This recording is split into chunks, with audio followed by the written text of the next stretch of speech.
အဲ့တော့ကျွန်တော် HR career ကိုလုပ်မဲ့လူငယ်တွေနဲ့ HR လုပ်နေတဲ့ကျွန်တော်ဒီဝန်ထမ်းတွေပေါ့နော် HR staff တွေကိုအဓိကပြောချင်တာပဲဆိုတော့ကို HR career မှာအောင်မြင်ခြင်းနဲ့ဆိုရင်ဘာတွေကျွန်တော်တို့လုပ်ရမှာလဲဆိုတာတွေကိုအဓိကအချက်လေးပြောချင်တာပေါ့နော်အဲ့တော့ဘာလဲဆိုတော့ HR လုပ်မယ်ဆိုရင် HR လုပ်နေတယ်ဆိုရင်ကျွန်တော်ရအောင်မြင်ခြင်းဒီ career မှာလူရှုပ်လို့မရဘူးငွေရှုပ်လို့မရဘူး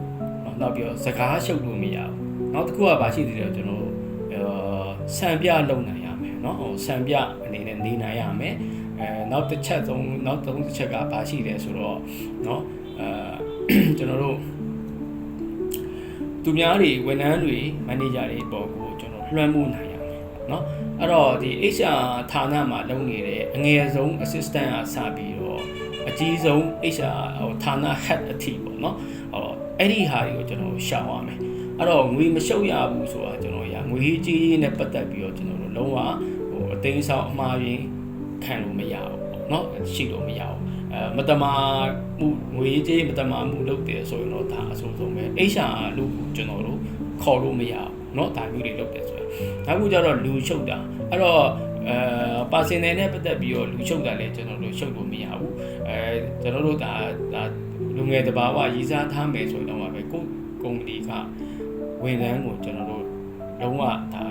เนาะတမီးစားမထားတာကောင်းတယ်အဲ့တော့ကိုအပြင်မှာထားရင်တော့မှာပဲကိုကเนาะဒီ HR မှာလုပ်နေပြီးတော့เนาะဟိုဘယ်လိုလူမျိုးနဲ့တွဲတယ်ဆိုပြီးတော့ကျွန်တော်တို့ပို့ပြောခံရတယ်တခြားဌာနကလူတွေကိုပြောတာတဲ့ဆိုင်ရင် HR ဌာနကလူလို့ဆိုရင်ကျွန်တော်ပို့ပြောတယ် HR ဌာနကဟိုအနည်းဆုံးကျွန်တော်တို့ junior ပေါ့เนาะ entry level step ကစပြီးတော့ဌာန head အထိကိုကျွန်တော်တို့ကအတူတူပဲကျွန်တော်တို့ဒါပို့ပြောခံရတယ်ပေါ့နော်။ငွေကြီးရှုပ်တယ်ဆိုလည်းဒီလိုပဲတခြားဌာနတွေမှာကျွန်တော်တို့ငွေကြီးနဲ့ပတ်သက်ပြီးတော့သူတို့လုပ်ပိုင်ခွင့်တွေရှိတယ်။နော်ဟိုမတမာမှုလိမ်လည်တာမဟုတ်ဘဲနဲ့နော်ကျွန်တော်လုပ်ပိုင်ခွင့်တွေရှိရဲဆိုတာကိုကျွန်တော်လုပ်ရင်ဒါကဟိုပြဿနာမရှိဘူးတိတ်ပြီးတော့ဘယ်သူမှမပြောဒါပေမဲ့ဒီ HR ဌာနမှာလုပ်နေပြီးတော့ငွေကြီးကိုဘယ်လိုမှကျွန်တော်တို့အမှားယွင်းလုပ်လို့မရဘူးပေါ့နော်အဲ့တော့နောက်ခုကျတော့ဗါလဲဆိုစကားရှုပ်တာပေါ့အဲ့တော့ဒီ HR ဌာနမှာလုပ်နေတဲ့ဘယ်ဝန်ထမ်းမဆိုကျွန်တော်တို့စကားကို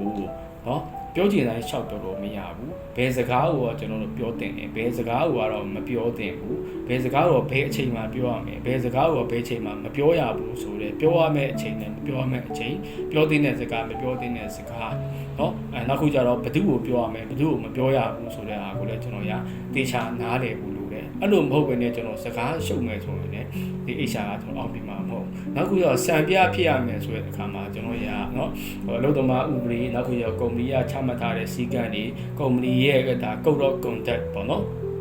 ပြီးတဲ့အခါကျတော့ကုမ္ပဏီကချမှတ်တဲ့ policy ကျွန်တော်တို့ HR ဌာနချမှတ်တဲ့ policy အဲ့ဒါတွေအကုန်လုံးသူများတွေထက်ကျွန်တော်စံပြနော်လိုက်နာနိုင်ရမယ်ကျင့်သုံးရမယ်အဲ့လိုမဟုတ်ရင်တခြားဌာနကကျွန်တော်တို့ဟိုဒီစီကံဖောက်ပြက်တဲ့အလုံးနောက်ကြတာဥပမာအပြင်အလုံးနောက်ကြတော့မှတခြားဌာနအလုံးနောက်ကြတာသက်ဆိုင် HR ဌာနကဝင်မဲ့ဖြစ်ပြီးတော့ကျွန်တော်နော်ဒီအချိန်မလေးစားဘူးဆိုရင်ပို့ပြီးတော့ကျွန်တော်တို့ပြောခိုင်းရတယ်နောက်တစ်ခုကဗာလဲဆိုနောက်ဆုံးတစ်ခုအနေနဲ့ကျွန်တော်တို့ကနော် HR မှာလုပ်နေတဲ့လူတွေကဟိုလူလေးစားအောင်ကျွန်တော်နေရမယ်နောက်ခုကျတော့စံပြဖြစ်အောင်နေရမယ်ပေါ့နော်နောက်ဆုံးတစ်ခုအနေနဲ့ဗာလဲဆိုတော့ကျွန်တော်တို့ဒီလွှမ်းမိုးနိုင်ရမယ် HR ဌာနမှာရှိတဲ့ဝန်ထမ်းအားလုံးကကျွန်တော်နော်ဒီကိုယ့်ရဲ့ career နဲ့ပတ်သက်ပြီးတော့ knowledge တွေကိုလည်း labor law ကအစပြီးတော့ HR ရဲ့ function နဲ့ပတ်သက်ပြီးတော့ HR ရဲ့ function တွေကိုလည်းကျွမ်းကျင်ပြီးတော့ကျွန်တော်နားလည်ရမယ်အဲ့တော့မေးလိုက်ရင်ကျွန်တော်တို့ဟိုရောင်ဒီရောင်ရောင်ဝါနဲ့မသိဘူးဆိုရင်ကျွန်တော်တို့ပို့ပြီးတော့ကျွန်တော်အပြောခံရတယ်เนาะအဲ့ဒါဆိုရင်လေကိုယ့်ကိုလေးစားမှုရှိမှာမဟုတ်တယ်လို့ဘယ်သူ့မှလည်းလွှမ်းမိုးလို့ရမှာမဟုတ်ဘူးအဲ့တော့HR ဌာနက staff တွေကเนาะ HOD ကစပြီးတော့ငယ်ဆုံးကနေစပြီးတော့အကုန်လုံးကဒီဝန်ထမ်းတွေတခြား manager တွေပေါ့ကိုကျွန်တော်တို့ကเนาะစံပြမလုပ်ပြနိုင်ဘူးမလွှမ်းမိုးနိုင်ဘူးဆိုရင်ကျွန်တော်တို့ဒီ HR ဌာနကိုဘယ်သူမှလေးစားအားကိုးတဲ့ HR ဌာနဖြစ်မှာမဟုတ်ဘူးမဖြစ်တော့ဘာဖြစ်လဲဆိုတော့ကျွန်တော်တို့မှာเนาะကိုယ့်ရဲ့ဒီကုမ္ပဏီတစ်ခုလုံးမှာရှိရဲ့ human resource ကိုကျွန်တော်တို့ကောင်းကောင်း manage လုပ်ဖို့ဆိုရင်ဒီလိုမျိုးတွေเนาะဒီ တခြားဌာန HOD တွေ manager တွေဝန်ထမ်းတွေရဲ့လေးစားမှုမရှိဘူးနောက်ပြီးတော့သူတို့ကိုမလွှမ်းမိုးနိုင်ဘူးဆိုရင်ကျွန်တော်တို့ကเนาะဒီ HR management ကိုကောင်းကောင်းကျွန်တော်တို့လုပ်လို့ရမှာမဟုတ်ဘူးเนาะအဲ့တော့ဒီပြဿနာပေါင်းစုံဖြေရှင်းပြီးတော့เนาะဟိုမျက်နှာငယ်ရတဲ့ HR ပဲဖြစ်မယ်အဲ့ဒါကြောင့်ကျွန်တော်တို့ HR ဌာနမှာ HR career မှာအောင်မြင်တဲ့ company တစ်ခုမှာကိုယ့်ရဲ့ HR ဌာနကเนาะကောင်းကောင်း effective ဖြစ်နေ HR management ကိုလုပ်ချင်တယ်ဆိုရင်ကျွန်တော်ဒါနောက်ဆုံးအနေနဲ့မှားမယ်ဆိုရင်เนาะငွေမရှုပ်ရဘူးလူမရှုပ်ရဘူးစကားမရှုပ်ရဘူးစံပြအဖြစ်နေနိုင်ရမယ်เนาะနောက်ဆုံးတစ်ခုကဘာလဲဆိုတော့เนาะဝန်ထမ်းတွေ manager တွေပုံလွှမ်းမိုးနိုင်ရမယ်ပေါ့เนาะကောင်းသောလွှမ်းမိုးခြင်းနဲ့ကျွန်တော်တို့ကလွှမ်းမိုးနိုင်ရမယ်အဲ့ဒါမှကျွန်တော်တို့ကဒီ HR career မှာသူ့ဘယ် level မှာပဲဖြစ်ဖြစ်ကျွန်တော်တို့အောင်မြင်နိုင်တယ်ပေါ့เนาะအဲ့ဒါလေးကိုကျွန်တော်တို့ဒါ HR လုပ်မဲ့ HR လုပ်နေတဲ့ဝန်ထမ်းတွေလူငယ်တွေကိုဒါ